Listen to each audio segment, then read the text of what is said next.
O nome. Santo é o teu nome, Jesus. Te adoramos, Senhor. Poderoso esse nome é. Maior que tudo é. Aleluia. Glória a Deus. Poderoso esse nome é. O nome de Jesus. Poderoso esse nome é. O nome de Jesus. Que o Senhor esteja fluindo em nosso meio nesse lugar. Pai, fale com cada coração. Nós nos disponibilizamos a Ti. Colocamos as nossas vidas diante do Senhor.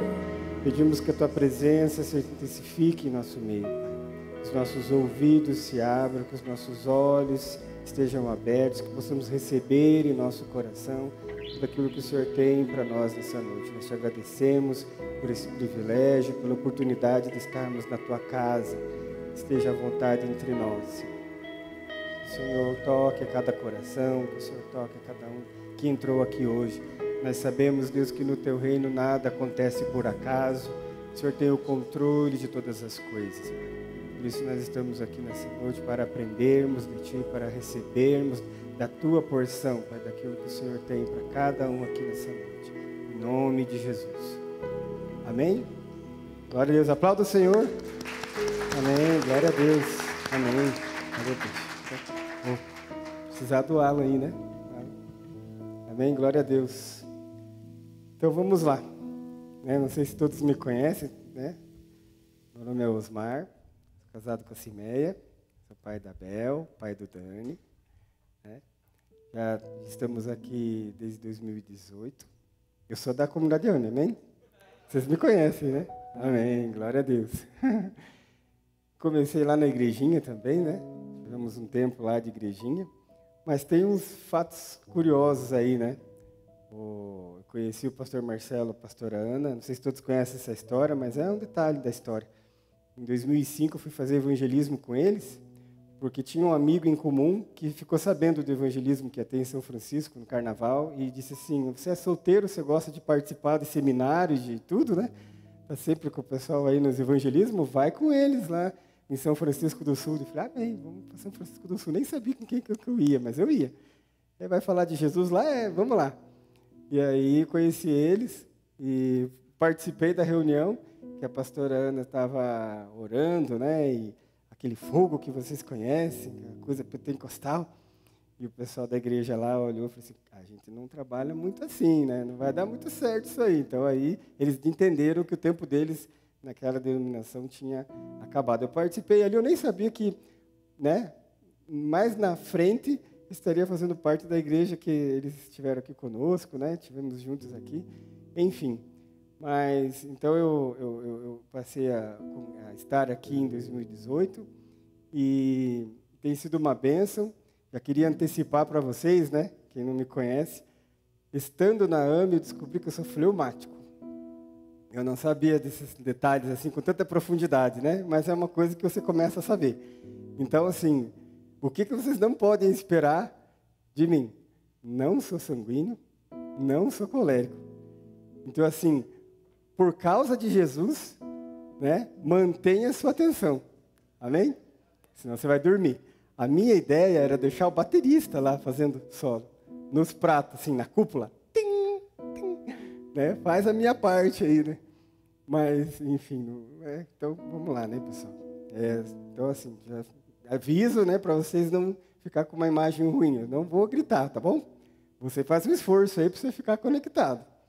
Bom avisar, né? Que aí a pessoa já não fica com expectativa.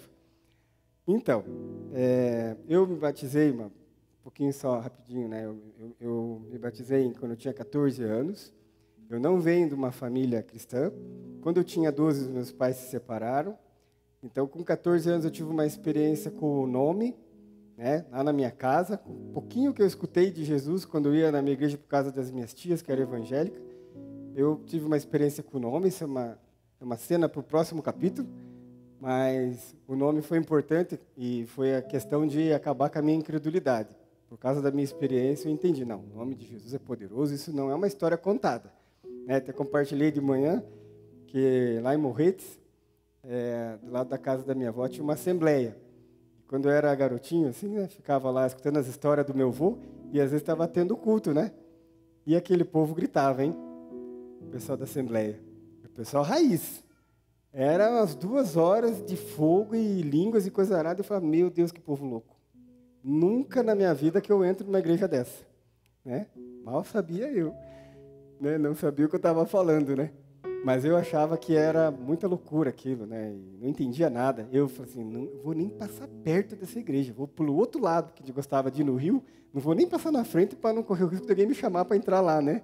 Mas essa era a minha época da infância aí. Então aí eu tive essa experiência então com 14 anos e passei a participar dos cultos, né? Depois tive uma segunda conversão lá com os 23, até, né, gosto de mencionar, né, que essa fase o Valdeir acompanhou bem, o Rodrigo talvez, né, acompanhou também, mas eu, o Rodrigo, o Sid Clay, a Priscila, a gente, né, praticamente se conhece desde a adolescência lá da outra igreja.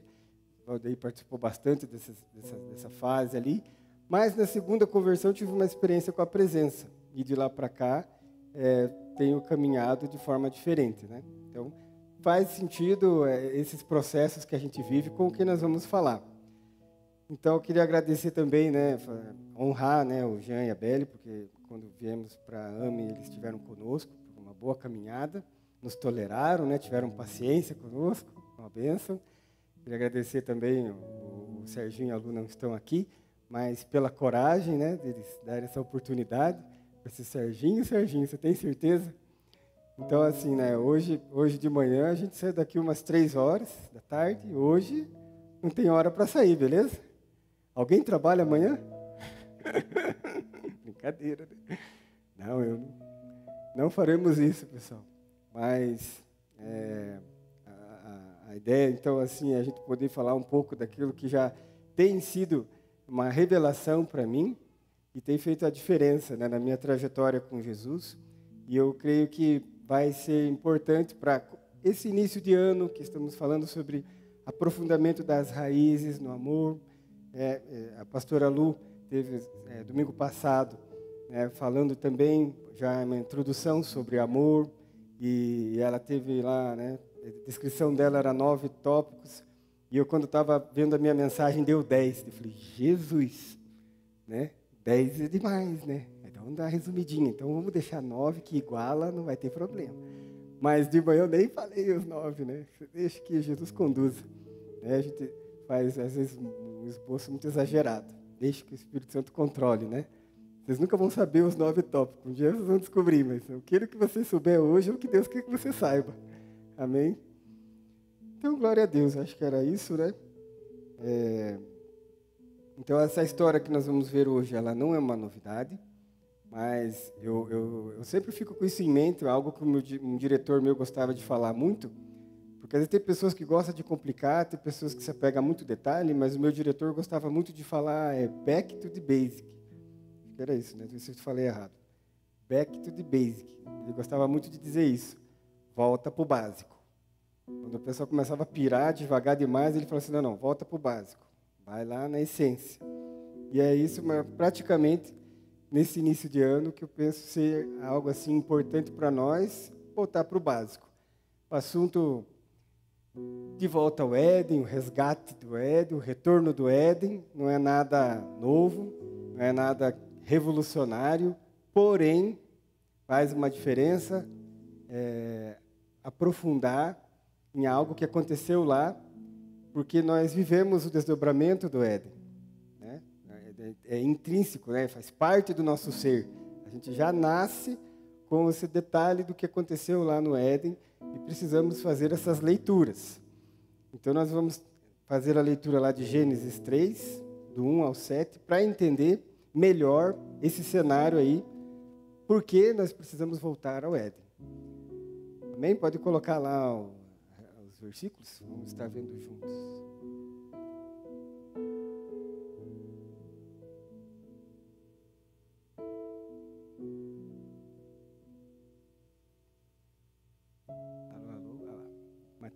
Gênesis 3:1. Mas a serpente, mais astuta que todos os animais selvagens que o Senhor Deus tinha feito, disse à mulher: É verdade que Deus disse, não comam do fruto de nenhuma árvore do jardim? A mulher respondeu à serpente, do fruto das árvores do jardim podemos comer. Mas do fruto da árvore que está no meio do jardim, Deus disse, vocês não devem comer dele, nem tocar nele, para que não venham a morrer. Versículo 4. Então a serpente disse à mulher, é certo que vocês não morrerão. Versículo 5. Porque Deus sabe que no dia em que dele comerem, os olhos de vocês se abrirão, e como Deus, vocês serão conhecedores do bem e do mal. Versículo 6. Vendo a mulher que a árvore era boa para se comer, agradável aos olhos, árvore desejável para dar entendimento, tomou o seu fruto e comeu. E deu também ao marido, e ele comeu. Aí o 7. Então os olhos de ambos se abriram, e percebendo que estavam nus, costuraram folhas de figueira e fizeram cintas para si. Amém. Está aqui o começo. E o que podemos observar nessa situação está registrando a queda, né? Nós sabemos o que aconteceu. E sempre ouvimos falar que o problema ali do Éden foi a desobediência. E não está errado. Foi desobediência. Mas a desobediência, ela é uma consequência. Então, existe um pecado principal que deu origem para essa atitude de desobediência. Então, a desobediência, ela, como consequência, ela é um efeito de uma causa.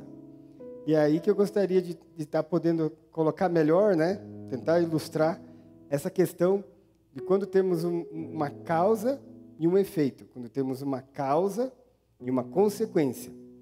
Segura, então, essa ideia do Éden, vamos trazer para os nossos dias, alguma coisa para deixar mais prático, né?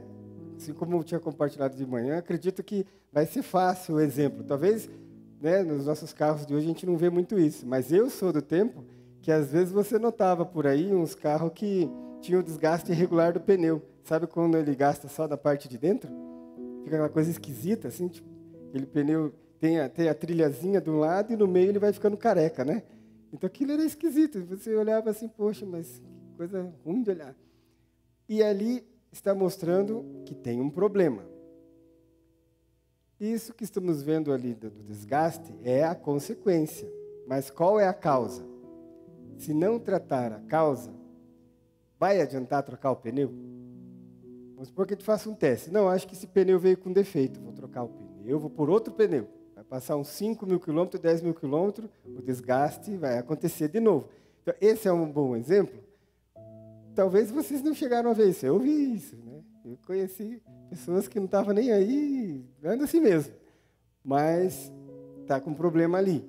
Então, precisa investigar, saber o que é. Levar numa oficina e fazer o ajuste do paralelismo, que é regular o ângulo, porque a roda está errada, né? Está com um perfil errado. Então, precisa corrigir. Isso de corrigir é a causa, porque tem um problema ali, você está vendo só a consequência.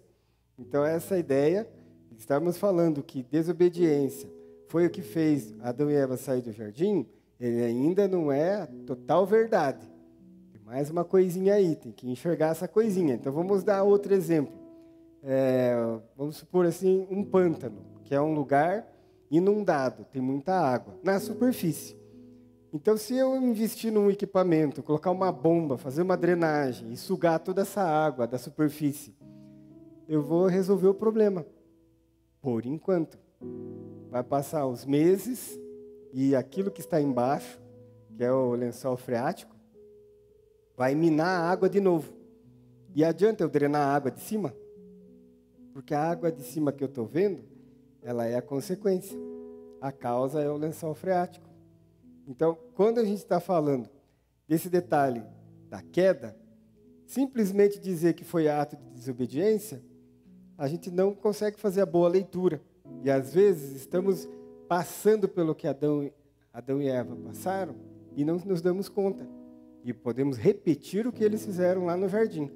Então, só desobedecer não é a questão, porque existe um pecado por trás da desobediência. Desobediência é resultado, né? Então, era isso que eu queria poder trazer assim, ilustrar, né? Com esses exemplos de causa e efeito, causa e consequência. Muito bem.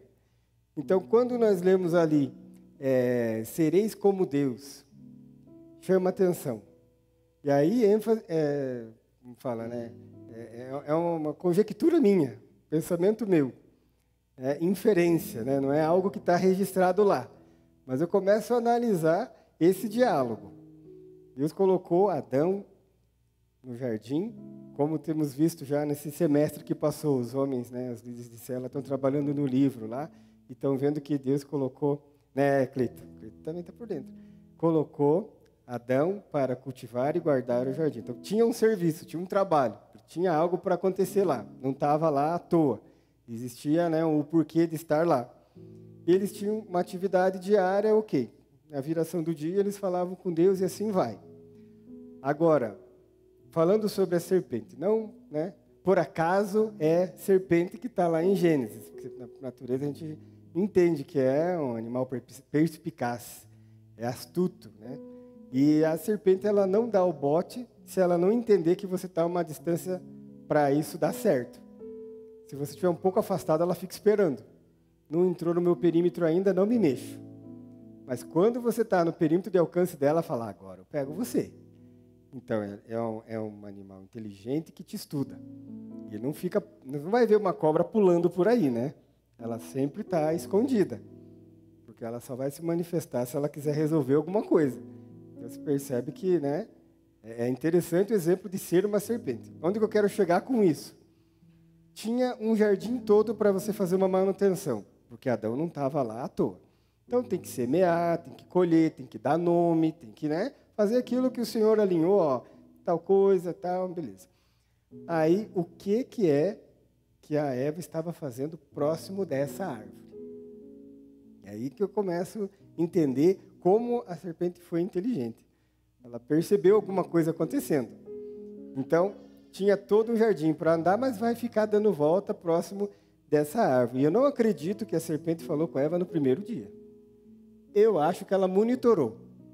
Andou hoje, ficou meia hora por aqui. O que será que está acontecendo?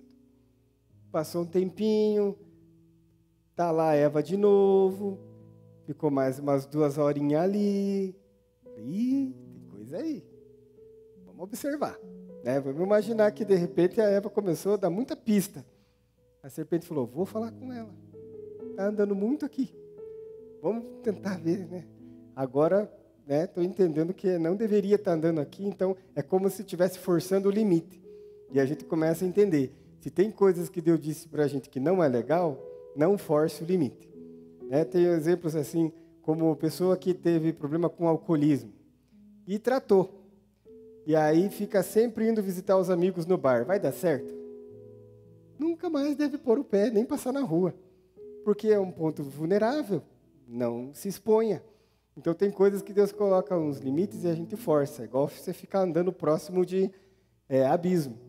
Né? Então, às vezes, até quando a gente é jovenzinho, assim, tem algumas coisas que a gente sabe que é cilada. Você tem que ser inteligente, né? Não se coloque em situação de risco. Se ficar perto do precipício, é a mesma coisa que a Eva fez. A gente tem que ser inteligente. Não vamos entrar no mérito da coisa dos jovens, mas é uma idade importante para estar atento sobre diretrizes que o Senhor dá, que o Senhor sabe o que Ele quer de melhor para os seus filhos. E às vezes a gente força o limite. Não tinha nada que estar andando próximo daquela árvore. Essa é a primeira coisa. Detalhe, então, é que você não vai ver que a serpente estava gritando com a Eva. Você não vai ver a serpente falando assim, ei, oi, vem cá, você nunca parou aqui para ver essa árvore? Ela não precisou. Ela conversou. Você entende o que é para fazer com essa árvore aí? Não posso mexer. Então entra num detalhe ali do diálogo, porque alguma coisa já não estava legal. É onde eu começo a pensar que pode ser que a rotina, a repetição dos dias, alguma coisa aconteceu que Adão e Eva precisavam falar com Deus. Mas não esperar que, de repente, a serpente fosse entender que eles tinham alguma situação para tratar e não trataram, e foi oportunista, né? Então, como eu tinha dito de manhã, né? Parece que Adão e Eva precisavam ter um discipulado com Deus. Você escute? Vamos conversar. Ok, temos atividades para fazer, nós temos obrigações, mas vamos conversar. Calma. Deveriam expor alguma coisa estava acontecendo, porque a serpente foi muito certeira, ela conseguiu muito rápido fazer a Eva tropeçar, né? Desobedecer. Então, o que a gente começa a perceber? Tinha um desgaste, não foi conversado, e às vezes nós também estamos passando por alguma situação que não estamos sabendo lidar, não estamos sabendo conversar, mas daqui a pouco a serpente vai nos abordar. E ela vai dar a sugestão dela. E o que ela vai tentar fazer é distorcer o que Deus te disse. Você vai negociar o que Deus te disse porque você não soube conversar sobre a situação. Não deixe a situação pendente.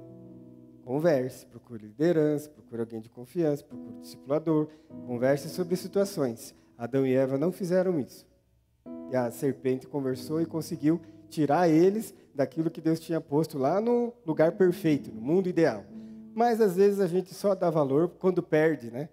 Então às vezes a gente fica, poderia ser diferente alguma coisa, poderia ser melhor alguma coisa, mas se Deus não apontou, se Deus não disse, não force o limite. Não queira dar ideia para Deus, deixe que Ele conduza. Né? Percebe ali como Eva esteve ingênua, ela não entendeu que a consequência seria grave. Então, onde que eu quero chegar com a questão da causa? Os conhecedores aí do bem e do mal ali, desejo de receber entendimento de uma árvore. Então, o próprio Deus estava lá. Em Provérbios 8 vai falar sobre a sabedoria, que a sabedoria fez parte da criação. É como se fosse o próprio Jesus estando no momento da criação, como sabedoria, e eles desfrutavam disso, mas, de certa forma, olhou para a árvore e disse, é desejável para dar entendimento. Quero receber entendimento de uma árvore, então. E cabe isso, né? Mas o engano, a forma como foi conduzido, levou a querer receber entendimento de uma árvore. Então, na verdade, você começa a perceber uma coisa. Adão e Eva já estavam querendo ser como Deus. Eles queriam tomar suas decisões. Se é para mim receber entendimento de uma árvore, que seja. É eu que decido. Eu quero. Gostei dessa árvore, achei ela bonita, tem uma aparência legal, o fruto é bacana. Eu vou receber entendimento dessa árvore e eu quero ser como Deus. Aí eu começo a fazer meu horário, começo a fazer a minha rotina, não vou mais ter que ficar prestando conta. Estou dizendo que começamos a chegar na causa. Existia um desejo no coração deles de serem donos das suas vidas e romper com Deus. Muito bem, temos aí as consequências, né? Então, quando falamos assim sobre temos um problema com Deus, do que exatamente estamos falando? Qual é o nosso problema com Deus? Temos que olhar para o Éden, temos que retornar e fazer a leitura. Né? Ao longo da sequência a gente vai entender coisas que precisam ser ativadas dentro de nós, né, para a gente perceber, será que eu não estou indo pelo mesmo caminho de Adão e Eva e vivendo como dono da minha vida? Porque isso é independência. Viver dessa forma é independência. Então vamos ver o que significa. Né? Porque falar só independência não é tão profundo como você vê o significado. Então, assim, o que significa independência? Não dependente, livre, não sujeito a controles externos, não subordinado, aquele que governa a si mesmo, soberano, não condicionado. Soberano, não condicionado, que governa a sua própria vida, não cabe para nós. Ou seja, nós não somos independentes, não fomos criados para ser independentes. Então aí podemos dizer que Deus é o único ser de quem estas declarações podem ser ditas em sentido absoluto. Somente Ele é independente. Esse é um atributo não comunicável, né? Soberano. Não somos soberanos. Né? Não somos independentes. Então, eu gostaria de estar vendo com vocês um slide lá que o Henry vai me ajudar. Deixa eu encontrar aqui a referência para a gente ler. A gente vai estar lendo Gênesis 2, 4 ao 3, 1. Só organizar aqui para a gente ver junto. Qual que é a ideia? A gente vai observar todas as vezes que aparece a palavra Senhor Deus. Então, ele vai arrumar lá para nós. Todas as vezes que vai aparecer nesse registro agora, a gente vai contar lá, o desejo de ser dono da vida. Gênesis 2:4, 3:1. Começando então Gênesis 2, versículo 4. Essa é a gênese dos céus e da terra, quando foram criados, quando o Senhor Deus os criou. Versículo 4. Não havia ainda nenhuma planta do campo na terra, pois ainda nenhuma erva do campo havia brotado, porque o Senhor Deus não tinha feito chover sobre a terra, e também não havia ninguém para cultivar o solo. Versículo 7. Então o Senhor Deus formou o homem do pó da terra e lhe soprou às narinas o fôlego de vida, e o homem se tornou um ser vivente. Versículo 8. E o Senhor Deus plantou um jardim no Éden, na direção do Oriente, e pôs nele o homem que havia formado. Versículo 9. Do solo, o Senhor Deus fez brotar todo tipo de árvore agradáveis à vista e boas para alimento. Notem, para o que foi criada a árvore? Para alimento. E por que Eva quis entendimento de uma árvore? Então não distorça as coisas que o Senhor criou. O que Ele criou para ser alimento é alimento. Porque, né, às vezes a gente vai mudar coisas que o Senhor criou, e nesse sentido nós entendemos que era bem claro, né? Então a árvore era para alimento. E também a árvore da vida no meio do jardim e a árvore do conhecimento do bem e do mal. Então, esse é o versículo 9. Versículo 15. O Senhor Deus tomou o homem e o colocou no jardim do Éden para cultivar e o guardar. Versículo 16. E o Senhor Deus ordenou ao homem: de toda a árvore do jardim você pode comer livremente. Versículo 18. Aqui vai. O Senhor Deus disse ainda: não é bom que o homem esteja só. Farei para ele uma auxiliadora, que seja semelhante a ele. Versículo 19. Havendo, pois, o Senhor Deus formado da terra todos os animais do campo e todas as aves do céu, trouxe-os a Adão, para ele ver o nome que lhes daria. E o nome que ele desse todos os seres vivos, esse seria o nome deles. Versículo 21. Então o Senhor Deus fez cair um pesado sono sobre o homem, e este adormeceu. Trouxe-lhe uma das costelas e fechou o lugar com carne. E da costela que havia tirado do homem, o Senhor Deus, versículo 22, formou uma mulher e a levou até ele. Aí nós vamos entrar no Gênesis 3, 1. Mas a serpente, mais astuta de todos os animais selvagens que o Senhor Deus tinha feito, disse à mulher. Ponto. Essa é a forma pedagógica da gente observar essa leitura. Não sei se você já viu isso em algum lugar, já viu alguém comentar, mas curiosamente, quando começa o registro da queda, vai ter 12 vezes a palavra Senhor Deus. Ok. Quando começa a serpente falar, olha como ela diz, né? É verdade que Deus disse? Então no capítulo 3, o 1b, aparece Deus. E a mulher responde à serpente: do fruto da árvore do jardim podemos comer, mas do fruto da árvore que está no meio do jardim, Deus disse: vocês não devem comer dele, nem tocar nele, para que não venham a morrer. Aqui você já percebe que a mulher responde igual a serpente. Tinha alguma coisa acontecendo com Eva, porque ela dialogou com a serpente, conversou com a serpente falou Deus, ela falou Deus também. Aonde que estava o Senhor aqui? Já não tem mais Senhor. Então, são coisas interessantes que passam desapercebido. Mas 12 vezes Senhor Deus quer dizer alguma coisa para nós. Então, passa mais um lá. Não adianta ter um Deus.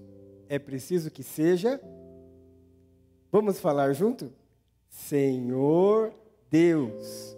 Amém? Se você sair com essa revelação, eu fico feliz. Né? Porque a gente pode passar anos frequentando a igreja e sempre com essa leitura ainda de que falta um Senhor na frente da palavra de Deus. Então, se nossos corações estiverem abertos, a gente recebe isso aqui e se desgasta menos com Deus. porque resolve as coisas mais fácil. Ele é Senhor.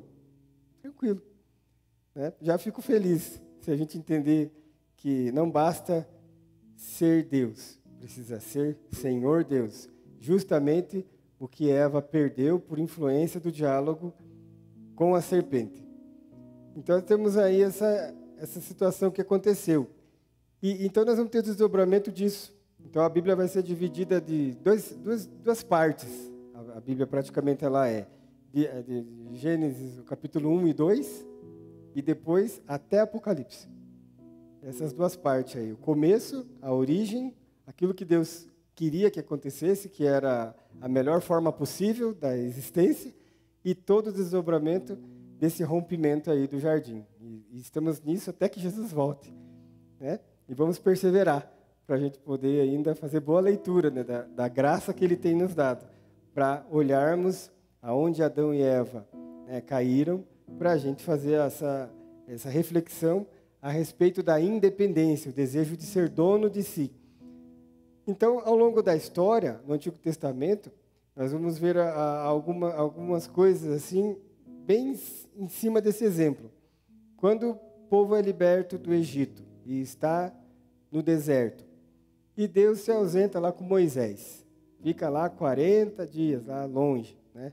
Aí o povo começa, poxa, mas Deus faz o que quer, Ele some, não fala nada, leva Moisés embora, deixa a gente aqui sozinho, não gostei.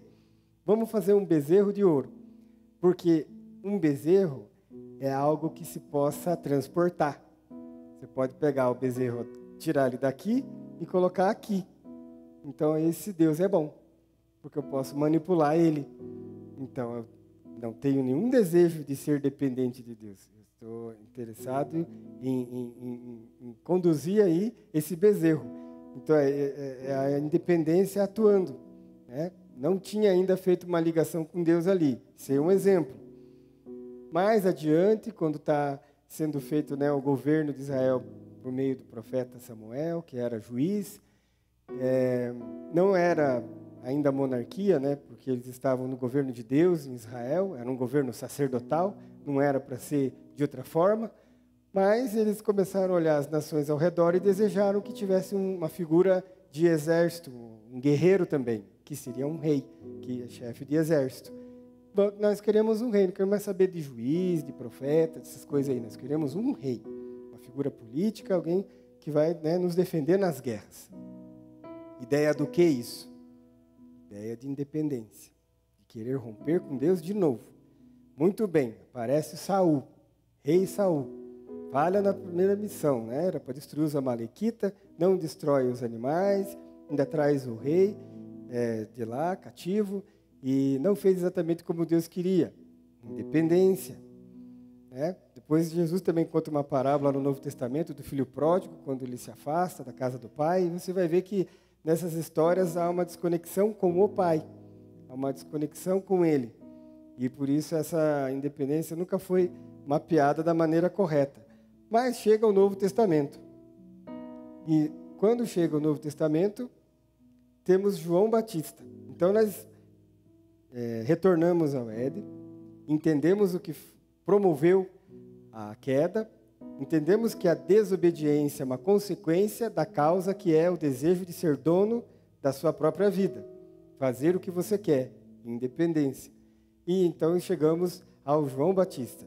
Qual era a missão de João Batista? Ele estava à margem do Rio Jordão, convocando as pessoas para o arrependimento. E arrependimento do quê?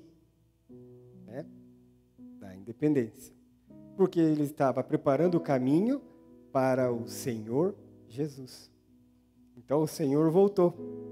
Né? Jesus, ele estava para começar o seu ministério e João Batista tinha essa missão. E ele era filho de sacerdote, porque o pai dele, quando teve visão, estava no Santo dos Santos. Então, ele era também da linhagem sacerdotal, mas não estava nem em sinagoga, nem no templo. Ele estava no deserto, realizando aquilo que Deus tinha colocado no coração dele. Isso já denota que havia um desgaste na religião daquela época, né?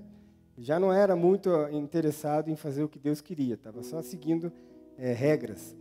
Então, João Batista está no deserto. O detalhe ali do batismo é interessante assim, que o batismo já aconteceu lá na Babilônia, quando teve o povo judeu foi levado para a Babilônia. Estando lá, havia pessoas que se convertiam ao judaísmo, às leis de Moisés, a circuncisão, todos os respeitos de todos os protocolos. Então, era um cerimonial de purificação realizado para aqueles que queriam fazer parte, começar a seguir o Deus dos judeus. Então, esse batismo já existia, mas era para prosélito, aqueles que não eram judeus e queriam fazer parte da aliança. João Batista não estava fazendo algo ali que era inédito, esse batismo já tinha. O que é assim, de certa forma ali, um pouco agressivo, é que ele estava dizendo isso para judeu. Tanto é que ele diz para os fariseus que não fica contando vantagem porque você é filho de Abraão, porque Deus pode fazer até dessas pedras sair filho para Abraão. Então ele estava dizendo assim, vocês têm que se converter, têm que se arrepender. E a mensagem dele era essa, de resgate do Éden, resgate daquilo que se perdeu. E o que eu acho curioso é que por mais que ele comesse mel, estava no deserto e comia mel, e nem por isso a boca dele era suave, porque ele chamava as pessoas de raça de víbora. Então ele não era uma pessoa muito fácil. Então o ministério profético é contundente, né? E essa era a atividade que João Batista estava realizando. E Jesus, ele chega também ali no Jordão para ser batizado, e é algo interessante de observar que Jesus participou desse batismo. E Jesus não tinha por que participar disso. Ele não tinha pecado para confessar, ele não tinha exatamente motivo para ser batizado. Era mais fácil ele batizar João, né? Mas ele tem uma humildade e um compromisso com o Pai inabalável. João, se o Pai determinou que é você que vai me batizar, eu não tenho problema com reputação. Sabe onde que pega a reputação? Porque João Batista ia diminuir, Jesus ia crescer, ia ficar chato para Jesus começar a liderar os discípulos de João Batista, sendo João Batista batizando ele. Parece que João Batista era maior que Jesus. Se fôssemos analisar hoje, como é a nossa cabeça, né? Não, mas se é eu que sou maior que João Batista, é eu que batizo ele, ué. Não é ele que vai me batizar, mas Jesus não tem problema com reputação. Ele falou assim, precisa batizar? Batiza. Está tranquilo. Né? Porque até João Batista ficou constrangido. Então aí, Jesus participa desse batismo e o Pai se declara. O céu se abre, porque isso constrangeu até o coração do Pai, a ponto de dizer, esse é meu filho, em quem minha alma se alegra, em quem eu tenho muito prazer. Né? Jesus nem tinha feito nada ainda, mas já o Pai estava manifestando ali que o coração de Jesus estava alinhado com o Pai. Você percebe que onde Adão teve problema, Jesus não teve, porque imediatamente depois desse momento do batismo, ele vai para o deserto, vai ser tentado pelo diabo, né? E a serpente de novo ali, diabo, serpente, essas coisas, espera 40 dias para começar a instigar Jesus. Por que espera os 40 dias? Porque é a hora que está mais vulnerável possível, né? Então aí, transforma a pedra, pula do cenáculo, te ofereço os reinos da terra e tal. Fez toda a tentativa ali para pegar Jesus e não conseguiu. Porque Jesus tinha no seu coração um alinhamento com o Pai maior do que as coisas que a terra possa oferecer. Então Jesus passou dessa etapa aí. Então o que vamos ver assim em João capítulo 3, o versículo 22 ao 30. Eu vou ler agora João, capítulo 3, do 22 ao 30. Depois disso, Jesus foi com os seus discípulos para a terra da Judeia, onde passou algum tempo com eles e batizava. João também estava batizando em Enom, perto de Salim, porque ali havia muitas águas e o povo vinha para ser batizado. Isso se deu antes de João ser preso. Surgiu uma discussão entre alguns discípulos de João e um certo judeu a respeito da purificação cerimonial. Eles se dirigiam a João e lhe disseram, Mestre, aquele homem que estava contigo no outro lado do Jordão, do qual testemunhaste, está batizando, e todos estão se dirigindo a ele. E isso João respondeu, uma pessoa só pode receber o que lhe é dado do céu. Vocês mesmos são testemunhas de que eu disse, eu não sou Cristo, mas sou aquele que foi enviado adiante dele. A noiva pertence ao noivo. O amigo que presta serviço ao noivo e que atende e o ouve, enche-se de alegria quando ouve a voz do noivo.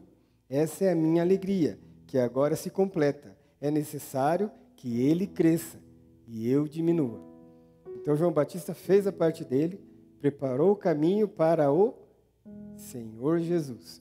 Então tem um detalhe com esse termo, né? Senhor, na palavra de Deus, não sei se vocês sabiam, mas é só um detalhe, que no Antigo Testamento, quando você lê Senhor com todas as letras maiúsculas, é o nome próprio que Deus declarou para Moisés, é o Eu Sou, é o Jeová, que é as 4 letras, né? O YHWH, é o Yahvé, é Jeová, é Eu Sou, ok? E quando estamos lendo aqui Senhor no Novo Testamento, é o termo usado para imperador, é o Curios. Então, o Curios com letra maiúscula é o imperador, que quer dizer soberano, porque o imperador se achava soberano. Mas o Novo Testamento está colocando essa palavra para Jesus. Ou seja, está colocando Jesus como eu sou. Você vai ver lá no livro de João, pelo menos 7 vezes. Jesus fala, eu sou o pão da vida, eu sou, né, o caminho, a verdade e a vida, né? Eu sou a porta das ovelhas. Ele fala, eu sou muitas vezes. Então, Jesus vem como o Senhor Jesus, né? Filho de Deus, com autoridade, com soberania. E João sabia isso. E a alegria de João era dizer, convém que ele cresça e eu diminua. Então, fantástico quando a gente consegue entender a ligação que temos ali do Éden com João Batista, porque é o fim da independência e o resgate do senhorio, né? E aí nós temos também ali Mateus 3, do 1 ao 3, que naqueles dias surgiu João Batista pregando no deserto da Judéia e dizia, arrependam-se, porque o reino dos céus está próximo. Esse é aquele que foi anunciado pelo profeta Isaías, voz que clama no deserto, prepare o caminho para o Senhor, com letra maiúscula, né? Façam veredas retas para ele. E no versículo 10, ele diz, o machado está posto à raiz das árvores, e toda árvore que não der bom fruto será cortada e lançada ao fogo. Não era fácil o ministério do João Batista, né? As palavras dele eram pesadas. Até ele teve muito problema por ser assim, que Herodes não gostou muito e teve problema lá, mas Deus sabe de toda a história, ele precisava cumprir o chamado dele. E aonde está aqui o detalhe quando a gente vê essa palavra de machado e de raiz? Isso me chama atenção para algo, porque vamos ilustrar aqui, temos uma árvore, e temos vários tipos de frutos nessa árvore, e os frutos que temos nessa árvore são os nossos pecados, que a gente começa a identificar. Até não comentei isso de manhã, mas uma vez eu fui fazer meditação, e antes de começar a ler, eu fiz exemplo de Davi. Sonda-me, conhece, vê se há em mim algum caminho mau. E para minha surpresa, Deus respondeu. Fiquei ali naquele tempo, não, Senhor, tem alguma coisa errada? Tem alguma coisa que o Senhor queira me dizer? E eu tive uma visão. Eu vi uma placa de elevador, né? Que tinha botões assim. Aí, olhando para aquela placa, eu comecei a entender que tinham palavras do lado dos botões. E tinha rebeldia, tinha consumismo, tinha as palavras lá. E eu fui lendo e falei, Jesus, tudo isso? Né? Então foi uma forma que Deus usou para me mostrar coisas. Né? Ali teve esse periodinho desse confronto ali. Então, pensando na árvore lá, nós sabemos os pecados que a gente já mapeou. Né? O tempo de caminhada, a gente já entendeu que não é legal matar, né? Nem roubar, nem mentir, essas coisas a gente já está entendendo. Mas tem mais coisas, e às vezes, conforme a gente se expõe, a gente vai estar aprendendo. Mas mesmo que eu possa fazer o máximo de levantamento possível dos frutos que essa árvore produz, que seriam os pecados, ainda não resolvo o problema principal. E quando ele fala que tem um machado para cortar a raiz, eu gosto de pensar assim, a raiz que a gente precisa identificar, e que é por causa dessa raiz que a gente tem os atos de pecado, é a raiz da independência. É ela que precisa ser cortada. Então a gente precisa identificar isso. A mensagem de João Batista era de arrependimento para os judeus, aqueles que já conheciam a palavra. Então, não era nenhuma palavra evangelística. Ele estava falando assim, pessoal, vocês que são da lei, se arrependam. A gente se perdeu de Deus. A gente perdeu a conexão com Ele. Então, estamos sendo independentes. Essa raiz faz com que a gente continue produzindo outros pecados. Então, de repente, mesmo depois que a gente mapeou bastante coisa, estamos na igreja, a gente vai começar a produzir outros pecados, né? Podemos começar no ativismo, podemos começar com competição, né? Pensar que um é maior que o outro, coisas desse tipo, e, na verdade, a independência ainda está funcionando. Então, não adianta só eu identificar alguns pecados. Se eu identifico que eu ainda tenho no meu coração o desejo de ser dono da minha vida, ainda tem um problema aí. Por mais que eu entenda os meus pecados e peça perdão e Deus perdoe. Isso serão coisas pontuais. Mas na maior parte do tempo, o desejo de ser dono da vida vai conduzir a novos pecados. Porque isso vai continuar gerando problema, né? Então, quando temos essa percepção de que chegou o Senhor Jesus, e Ele é o soberano, a minha atitude anterior precisa mudar. Se a minha atitude anterior era de eu faço o que eu quero, eu preciso começar a reconhecê-lo como Senhor e me sujeitar a Ele. Preciso reconhecer o seu senhorio e passar a viver a dependência. Então já é outro momento. Precisamos ter essa sensibilidade de identificar. Olha, a independência ainda atua. Ainda tem coisas que eu coloco para Deus e quero que Ele faça para mim e não enxergo que Ele é o Senhor. Então ainda temos que caminhar. Temos aqui o Marcos 8:34, que diz assim: E chamando a si a multidão com os seus discípulos, disse-lhes: Se alguém quiser vir após mim, negue-se a si mesmo, tome a sua cruz e siga-me. É fácil ouvir isso?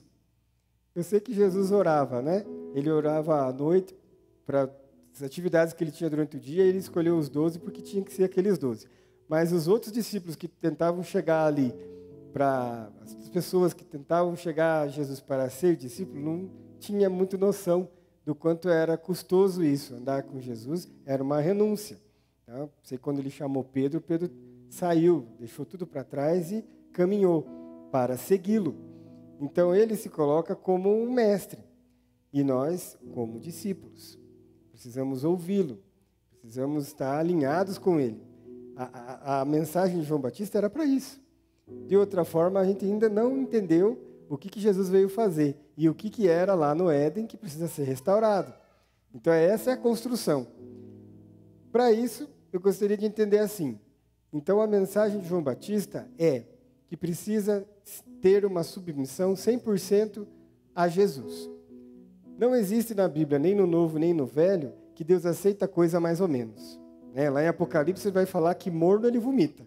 Ou você se esfria ou você se esquenta. Então, nessa parte, Deus é colérico, né? Assim, não quero saber. Ou você é ou você não é. Brincadeira. Mas essa questão de submissão a Ele, isso é 100% real. A autoridade dele não é questionável. Então, aí precisamos entender isso. Tem 3 pessoas que eu gostaria de colocar como exemplo para ajudar a entender que nós estamos em processo e a gente vai se identificar em uma dessas 3. Então, a primeira pessoa, né? A primeira pessoa não quer saber de Deus. A segunda está muito interessada em Deus. E a terceira pessoa vive para Deus. Quais seriam as 3 pessoas? A primeira pessoa que não está interessada em Deus é o incrédulo. É alguém que não tem interesse em Deus. Não se importa com o que Deus pensa, não está preocupado com nada. Tem o eu no centro da sua vida e está tudo bem. Então, temos uma classe de pessoas, de incrédulos. Eu creio que não tem nenhum entre nós. Glória a Deus. Amém? Amém. Não temos incrédulos. Depois temos o segundo estágio, religioso. E eu leio isso aqui e como eu reflito sobre isso. Porque é uma situação que às vezes a gente se encontra. Então, o religioso ele é muito diferente do incrédulo. Porque o religioso acredita em Deus. Lê a Bíblia, ora, canta, vai a reuniões, chama Jesus de Senhor Jesus. Mas qual que é o problema? Deus existe para satisfazê-lo, né? Importa que o Senhor me abençoe, me proteja, me sirva, né? Me cure. Então, Deus existe por um propósito do coração do religioso. Ainda tem que caminhar um pouquinho, né? Então, na verdade, ele pensa que está melhor do que o incrédulo. Na verdade, está se enganando. Porque é ruim de falar isso, né? Falar o que eu vou falar é até ruim de falar, mas acaba achando que Deus é um quebra-galho. Não é. Mas vai caminhar, em nome de Jesus. Vai caminhar. Aonde que Jesus está esperando que a gente chegue? Lá no discípulo. Não vive mais para si mesmo, vive para Deus. Toda a vida está estruturada nessa verdade, na vontade de Deus. Então Jesus é o seu Senhor. E aí passa a viver esse verdadeiro arrependimento, quando posicionamos Ele como Senhor.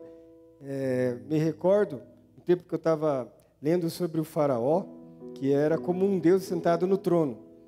E era chocante olhar para o Egito e ver porque Deus teve que mover com 10 pragas lá e tirar o povo de lá, e fazendo daquela forma. Mas eu não sou diferente do faraó quando eu me assento no trono do meu coração e dou as ordens para Deus.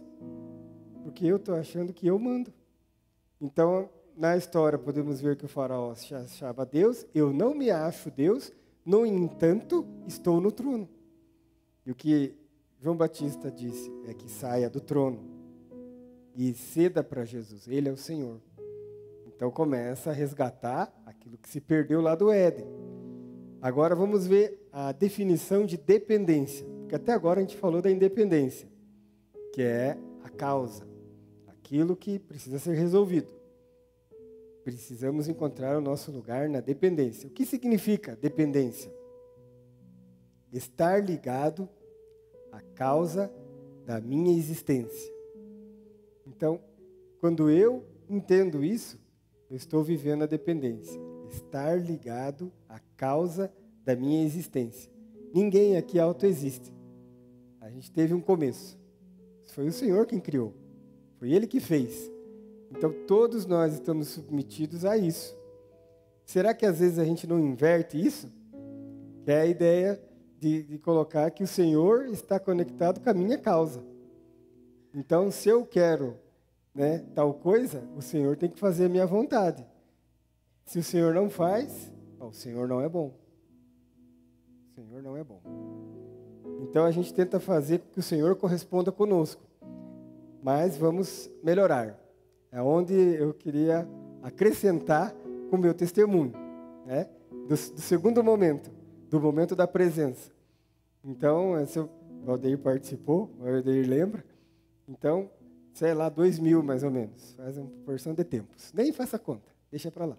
É lá no 2000. Então, eu queria muito trabalhar numa empresa, montadora, né? Naquela dos 4 arozinhos. Os homens vão saber, né? Que de São José. Não é do Los Angeles, essa é depois. Primeiro é dos 4 arozinhos lá. Queria entrar lá. Um amigo meu entrou e eu comecei a cobrar ele.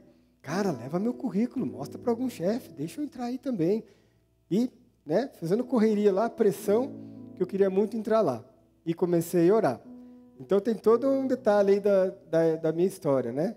Que eu ainda orava nessa época. Mas com os 14 anos eu me converti, comecei a ir para a igreja e tudo, rompi com um monte de amigos, rompi com um monte de coisa errada e alinhamento, né?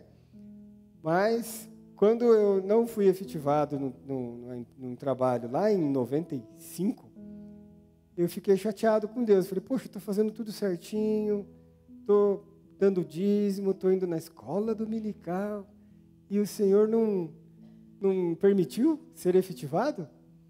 E aquilo para mim foi um baque. Falei, isso está errado. Abriu brecha aí para mim. Eu vou começar a ficar um pouco mais na rua.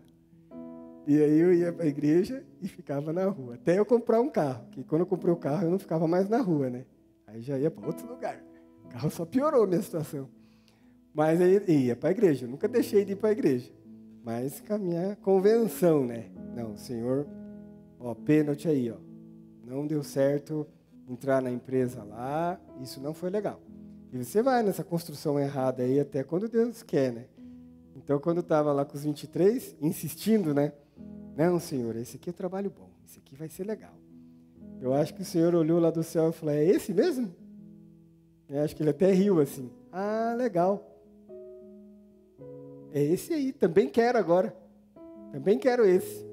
E nessa época eu tocava contrabaixo na igreja lá, e o movimento que eu entrei para fazer na empresa onde eu entrei, era exatamente o movimento do baixo, para apertar os gatilhos lá, para disparar a solda dos carros. E resultado é que daquele ano eu ganhei uma tendinite, né?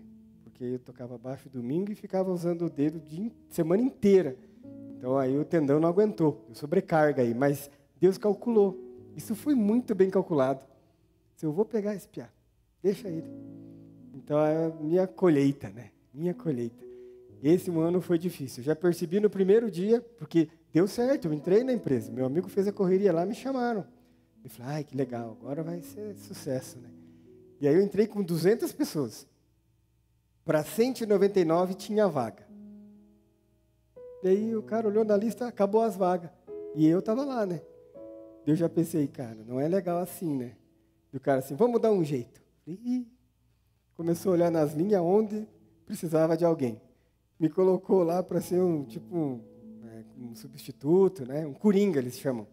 Para quando alguém está de atestado, está de férias, não sei o quê. Então eu não ia ter bem um posto fixo. Eu falei, Jesus, acho que não deu certo. Dessa vez não deu muito certo. Mas isso foi a minha impressão no primeiro dia. Depois só se concluiu ao longo desse ano, né? Então eu entendi muita coisa ali. Saí de lá com dor no meu braço, eu não conseguia arrumar emprego. Uma fase de humilhação, uma fase ruim para ajudar. A minha mãe dava aula em CTG, e nada contra as culturas aí. Mas a minha mãe dava aula, né, para esses lances de baile, ela não era cristã. Minha irmã tinha amizade com o pessoal gente fina do SIC, né, só os melhores. Então eu estava naquela época difícil, ainda para ajudar. Minha mãe tinha um namorado e essa pessoa que estava ajudando em casa. E eu desempregado, com o meu braço inflamado e me questionando. Poxa, Senhor, precisava ser assim, tão trágico, né, tão difícil? E nessa época, né, Ricardo, eu tinha um Golf. E eu ficava olhando aquele Golf na garagem. Fazer o que esse Golf 2.0 que gasta, que é uma loucura? Não tem dinheiro, fica ali. Eu falei, não tinha o que fazer. Por uns 8 meses eu me desgastei. Aquela angústia. Não, eu vou processar, vou pegar um advogado, vou processar isso aí, vou processar não sei o quê.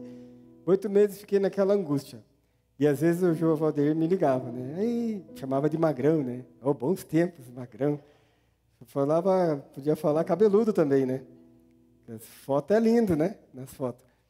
E então, né, às vezes me ligava, e tudo bem? E eu falava, tudo bem, tudo tranquilo. Mas essa fase aí não foi fácil. Mas eles estavam juntos, eles viveram isso aí. No final das contas, né? Passou 8 meses, desse tempo difícil aí, começou a cair minha ficha. Comecei a entender que, na verdade, eu é que estava errado. O problema não era a empresa, e o problema também não era com Deus. Aí eu comecei a entender que, na verdade, eu não estava entendendo Ele como o Senhor Deus. Para mim, Ele estava sendo somente Deus, somente aquele que faz o que eu preciso. Eu quero essa empresa, eu quero tal coisa, eu quero não sei o que lá. Tanto é que meu primeiro problema com Deus foi quando não fui efetivado no estágio. Ali já criou um problema. Não, mas como assim? Mas está errado esse acordo. Eu vou na igreja e o Senhor vai me abençoando, né? Então, com os 23 ali a coisa mudou. E aí foi até bom que aconteceu isso. Foi terrível. Na época foi terrível. Mas mudou minha percepção da nossa relação com Deus. Né? Mudou minha percepção da minha relação com Deus. E isso foi bom. Porque aí teve um dia de madrugada lá que eu também já estava meio assim errado com os horários, sabe? De tanto tempo que eu estava em casa, tinha às vezes que eu dormia de dia, ficava acordado à noite, já não estava muito certo. Mas esse dia aí era mais 5 horas da manhã, e eu estava olhando o tapete da minha mãe ainda, que era um tapete verde, que eu odiava aquele tapete. E eu falei, quando eu começar a trabalhar, vou comprar outra coisa nessa sala, né? Mas, enfim, aí eu falei com Deus assim, daqui para frente o Senhor vai ser meu chão. Que é mesmo que eu queria dizer, o Senhor vai ser meu fundamento. Não vou mais ficar falando o que é certo, o que não é. Deixa para lá. Então ali mudou. Então não tinha muito para onde ir, não tinha muito com quem conversar. Nem violão podia tocar porque doía o tendão. Aí eu entrava no quarto e começava a orar. Mas a minha oração era assim: estou com vergonha, a culpa é minha e eu não sei para onde ir. Não tenho o que falar e o Senhor sabe de tudo. Ficava ali. Ficava umas 4 horas desse jeito. Quando eu saía do quarto, eu saía alegre. Eu falei, mas o que aconteceu? Só tem motivo para ficar triste, né? E eu estou feliz. E assim foram os dias. Uns 4 meses disso, me recuperei. Encontro com a presença. Todos os dias a presença dele trazia uma alegria que era inexplicável. Que não era por causa de um trabalho, não era por causa, né, de resultados bons, de nada. Só tinha notícia ruim. Mas ele me alegrava por si só. Sem notícia boa. Eu conseguia sair do meu quarto feliz. E deu o tempo, eu entrei em outra montadora, na do Los Angeles daí. E é o que eu estou até hoje, né? Faz 23 anos que eu estou lá. Mas por causa do Senhor Deus. Não por mérito, não por nada, porque não tinha mesmo condição de mover uma palha, desde o dia que eu entrei até hoje. Eu vi o Senhor me honrando muito, porque eu fui muito humilhado nesse ano que eu tive na Volkswagen, profissionalmente. Muito humilhado. Porque, como poderia dizer, né? A percepção que as pessoas tinham é que eu não estava querendo trabalhar. Porque você não consegue ver uma inflamação de tendão. Eu sabia o quanto aquilo doía. Mas as pessoas assim, não, você não está afim de trabalhar. Né? Eu, com os 200 que eu entrei, fui com 200 que eu saí. Falei, Jesus. Então, profissionalmente, aquilo me afetou muito. E quando eu entrei na outra, né, do Los Angeles, foi interessante que daí, quando eu estava participando da reunião, né, da dinâmica, falei coisas que senti de Deus para falar, para comentar ali. E aí, depois da entrevista, a pessoa lá, o gerente, disse assim, para mim não importa diploma, não importa papel, importa a pessoa. E eu gostei do que você falou. E por isso que eu vou te chamar para trabalhar nesse desafio, no começo, lá em 2001. Então eu percebi Deus movendo diferente já a história. Eu já não entrei mais como sendo, estando como o 200 e sem ter vaga. Não, ali a pessoa me escolheu entre uma seleção nacional. Tinha mais de 50 mil currículos aí. Era absurdo aquela época. Estava começando a fábrica da Aliança, né? Da Renault, Nissan. Né? Então estava começando umas coisas novas aí. Então ele me selecionou ali, coisa que eu nem esperava. Mas isso aí é muita ação de Deus. E dali para frente fui passando de júnior para pleno, e muda de área, de júnior para pleno, e muda de área, até chegar na engenharia. Eu nem sou engenheiro, mas eu já estou lá um grande tempo. Porque o Senhor tem sustentado, não tem sido fácil. Mas eu sei aonde eu corro quando surge o problema. Né? Eu saio de trás do arbusto e vou diante dele e converso com ele. Senhor, tal coisa. Senhor, tal situação. Senhor, tal pessoa. E ele tem sido o meu Senhor. Então, o que podemos dizer da vantagem da dependência, da bênção da dependência, é o relacionamento com ele. Isso é a melhor coisa. Esse ano que a gente quer aprofundar as raízes do amor, vai ser um exercício fantástico, porque ele é todo desejável, né? Paulo se gastou por causa dele, e quando a gente vai se aproximando dele, as outras coisas ficam menores. Então aquilo que faz a gente se relacionar com ele por algum motivo de bênção, fica pequeno. Ele é a recompensa, ele é a bênção. Né? A ele que a gente precisa olhar e viver somente por isso. Então, isso tem sido, né, os meus dias. Eu entendo bem essa palavra de desejo de independência e como é melhor a nossa situação se a gente reconhece Ele como Senhor. Então, você já não passa mais a tomar suas decisões com base na sua lógica. Você sempre pondera. Quando você coloca Jesus como Senhor na tua vida, você vai orar. Senhor, tal coisa deve ser feito? Senhor, esse é o caminho? Essa é a escolha? Você já não sai mais aventureiro. E se alguma coisa te angustia, se alguma coisa tira a tua paz, se já está 10 anos fazendo a mesma coisa, alguma coisa está acontecendo e você fala, não, certeza que eu tenho que mudar. E já começa a mover os teus planos. Sem orar, vai dar problema. Porque você tem que levar diante de Deus a tua angústia, isso que está te incomodando. Porque muitas vezes eu tive vontade de mudar no meu trabalho, até de igreja tive vontade de mudar, né, na igreja que eu estava.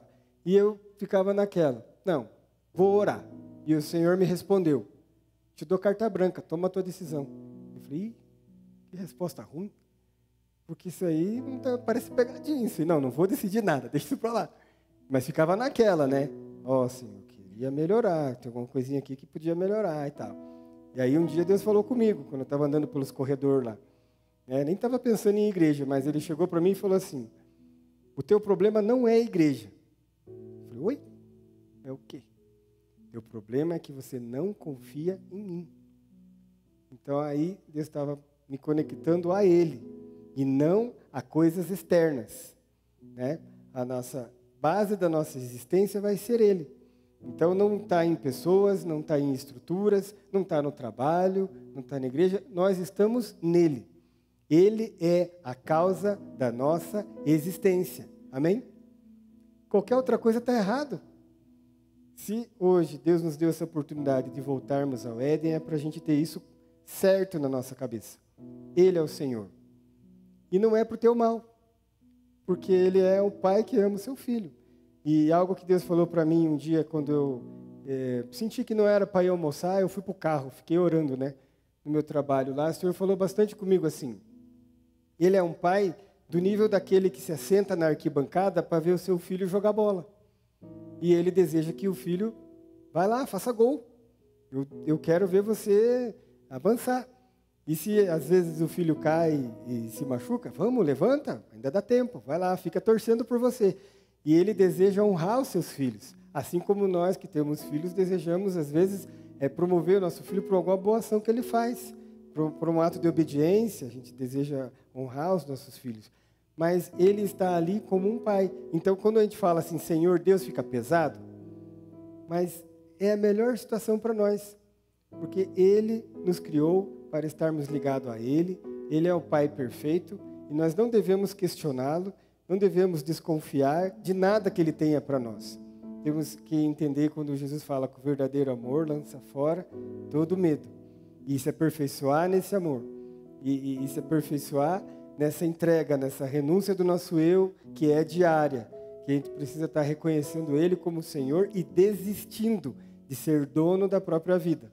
E deixando que Ele conduza, que Ele decida, que Ele nos leve a que a boa, perfeita e agradável vontade, que sempre vai ser a dEle, em detrimento da nossa.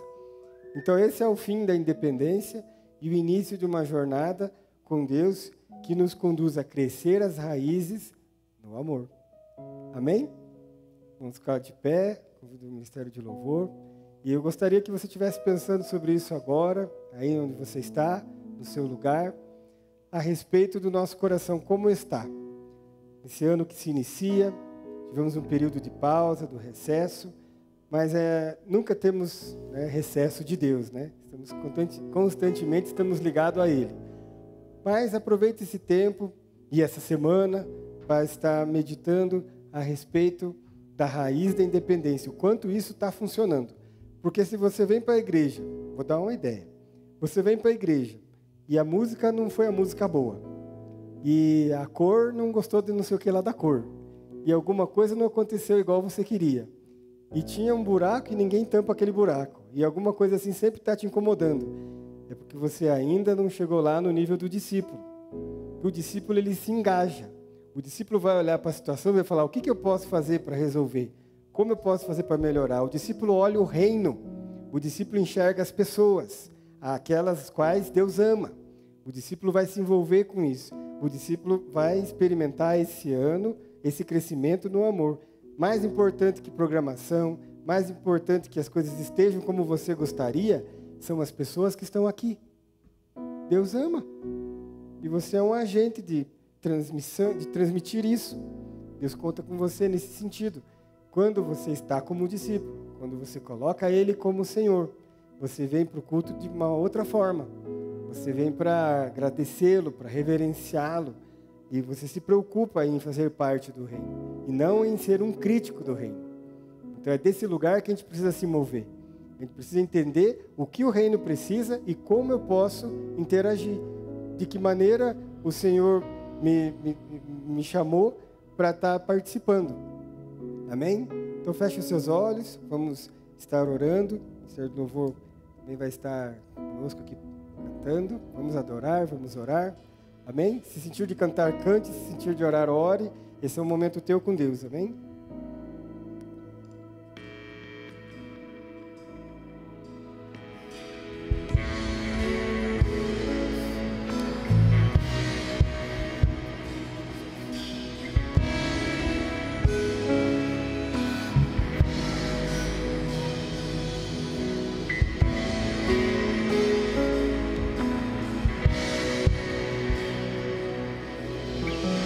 Estou preparando um caminho, endireitando as veredas e cada vez mais diminuindo, porque importa é que ele cresça. E nele o meu prazer está. Eu não sou digno de desatar as suas sandálias. E nele a minha vida está. E eu caminho com a certeza de que ele virá. E é ele, por ele que eu estou gastando a minha vida, perdendo tudo por amor e com alegria, dono dos meus dias. Estou preparando um caminho, endireitando as veredas, cada vez mais diminuindo, porque importa é que ele cresça. E nele a minha vida está, e eu caminho com a certeza de que ele virá. E nele a minha vida está, e eu caminho com a certeza de que ele virá. E é ele, por ele que eu estou gastando a minha vida, perdendo tudo por amor e com alegria, dono dos meus dias. E é ele, por ele que eu estou gastando a minha vida, perdendo tudo por amor e com alegria, dono dos meus dias. E ele virá, soberano em poder, ele virá, e o governo está nele. Vejam, ele traz consigo a sua recompensa, e ele virá, soberano em poder, ele virá, e o governo está nele. Vejam, ele traz consigo a sua recompensa, e é ele, por ele que eu estou gastando a minha vida, perdendo tudo por amor e com alegria, e dono dos meus dias. E é ele. Senhor, nós reconhecemos o teu senhorio e nós queremos convidá-lo, Senhor, a fazer parte do nosso ano. seja o Senhor das nossas vidas. Hoje decretamos a renúncia do eu. Hoje decretamos o fim da raiz da independência.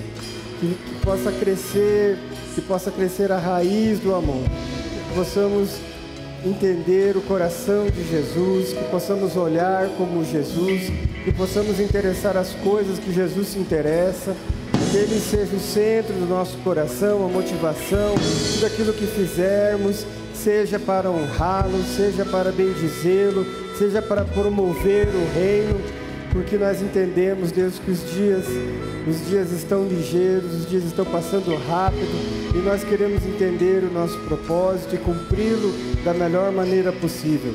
Querido Espírito Santo, não conseguiríamos isso sem a Tua presença. Nós te convidamos a fazer parte dos nossos dias. Ajuda-nos nas nossas escolhas, nas nossas decisões, e possamos sempre ter em nosso coração que seja realizado a Tua vontade, que seja feito o Teu querer, para que possamos diminuir e que o Senhor cresça. Nós te adoramos nessa noite, te reconhecemos, querido Jesus, que é fiel para cumprir a boa obra que o Senhor começou em nós e nos aperfeiçoar para o dia da sua volta. Nós estamos aqui, Jesus, e enquanto o Senhor não voltar, o nosso desejo é estar contigo todos os dias. Todos os dias. Todos os dias queremos nos encontrar contigo. Todos os dias queremos ser constrangidos pelo Teu olhar. Todos os dias queremos ser constrangidos com a Tua graça, com o Teu amor e com a Tua bondade. Porque nós precisamos de Ti, porque o Senhor é a causa da nossa existência. Amém? Glória a Deus. Faça assim com a sua mão. Que o Senhor te abençoe e te guarde. Que o Senhor faça resplandecer o seu rosto sobre ti e tenha misericórdia de ti. O Senhor levante o teu rosto sobre ti e te dê a paz. Amém? Vão em paz, abraça o seu irmão aí do lado e boa semana para todos. Amém? Glória a Deus.